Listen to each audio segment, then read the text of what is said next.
ঝগড়া হইছে। কেন? তাড়াতাড়ি আসতে বলতে তাই আমি বলছি একটু তাড়াতাড়ি এসো, আমার মাথা অনেক ব্যথা করতেছে। তারপর ও রাগ করে ফোন কেটে দিচ্ছে। এখন ফোন কাটলেও লাভ নেই, 3 দিন আগে তো বিয়ে হয়ে গেছে, বলছে ব্লক করলে করে দাও, কোনো সমস্যা নেই আমার। অলওয়েজ ওই ব্লক করতে 6 বছর আমি আমার লাইফে, মানে এই 6 বছর ওকে একবারও ব্লক করিনি, একবারও না। মানে এখন আমার মনে হয় আমি যদি ব্লক করতে যাই মানে রুলস ব্রেক হয়ে যাবে এখানে। কোনো প্রপোজটা আমিই করছিলাম, কিন্তু কিভাবে করছি, আমি ওর সাথে চালাকি করে, মানে আমি হঠাৎ ফেসবুক স্ক্রোল করতে করতে ওর একটা পিকচার আসছে, ওখানে একটা ক্যাপশন ছিল।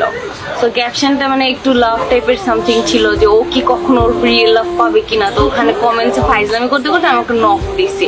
নক দিয়ে ওকে ডিরেক্টলি হাই বলে দেন ওকে বলছে তুমি কি আমার সাথে রিলেশন করবা। ও বলতেছে যে মানে কি।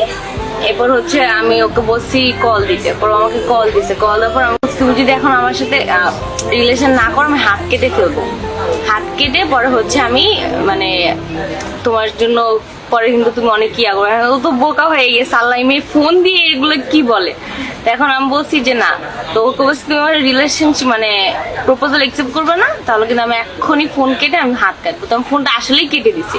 কেটে আমি 5 মিনিট ওয়েট করছি, আমার মানে একটা হাত কাটার পিকচার ছিল, তো ওইটা ওকে 5 মিনিট পর পাঠায় বলছে আমি হাত কাটছি।